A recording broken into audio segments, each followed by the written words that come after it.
So, mga kamisins, welcome again sa aking garden. So, nandito tayo sa aking garden dahil ang ating snow peas ay ready na siyang itanim. So, and sinerch ko kung ano ang best month na pagtanim ng snow peas dito sa Europe. So, the best month is this month. So, early frost or late frost. So, early frost. So far this week magkaroon na kami ng frost na last na frost. So, ako na siyang itanim ko na siya dahil ready na rin ang ating snow peas. So, and then ang lagay ko dito mga kamisis ay lagyan ko nitong ito siya, yung mga kinakat namin dito sa aming lawn. So last year hindi ko tinatapon at tinatambak ko dito sa aming garden, and then pag winter nito ay malalanta siya. So ito na siya. So ito ang ginagamit ko din pang pataba sa aking mga tanim. So organic kasi yung mga tanim ko, kaya hindi ako gumamit ng mga fertilizer, mga bio itong mga tanim. So ayan, so far nakita nyo ang ganda ng tubo at marami ng mga ugat. So yan, natin itatanim ang ating snow peas. Ayan.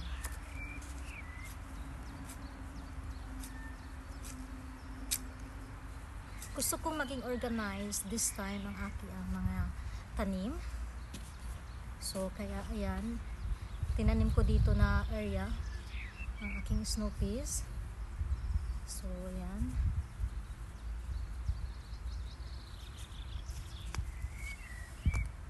Siguro this time maganda ang ating tubo ng ating snow peas, no? So maka-harvest tayo ng maraming bunga, hopefully. So ayan.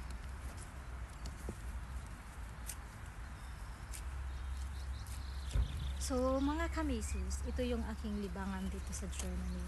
So nagtatanim ako ng mga plants, vegetables na tuwing summer. Ayan.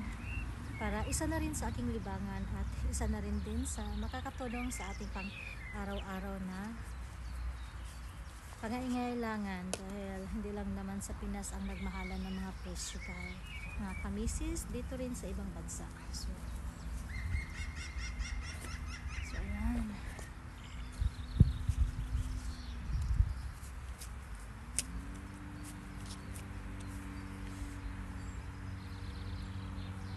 Ang lambot ng aking lupa dahil binungkal ko sila, at so far mataba ang aming lupa dito sa Germany. So I don't need na maglagay ako ng mga fertilizer, mga bio lang tong mga sa akin. Kahit mga tanim ko, magiging okay yung bunga-bunga nila.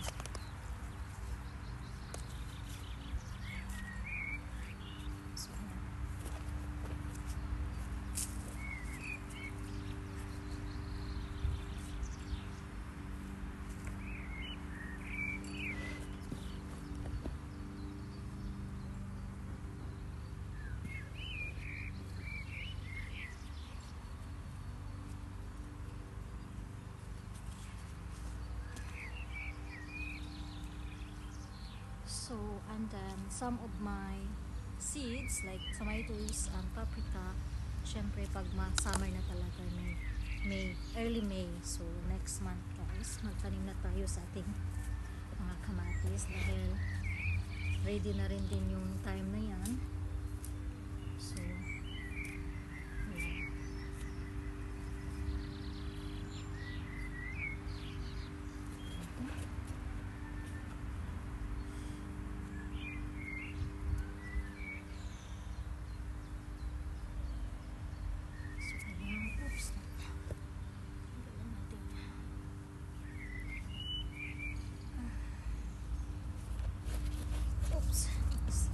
So last two of our snow peas.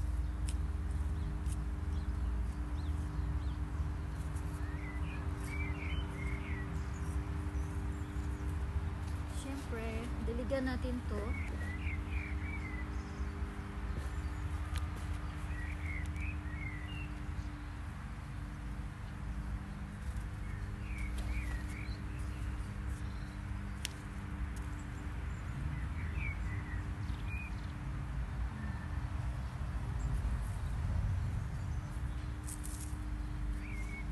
So nagtanim na rin pala ako ng uh,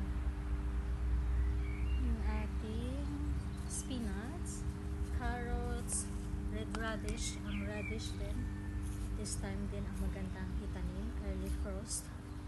Ayan, maganda yung tubo ng ating, lalo na yung carrots. Yung carrots maganda siya pag medyo malamig-lamig pa konti kung itanim mo. Punla yung mga seeds kaysa maging summer na talaga yung init na init. Hindi maganda para maganda yung tubo ng mga seeds. Medyo at least 10 degrees yung weather na magpunla tayo ng ating mga carrots. So ayan, nagpunla na rin ako. So ayan na mga kamisis. It's done. I'm done for my snow peas. So next is, of course, we have to watering.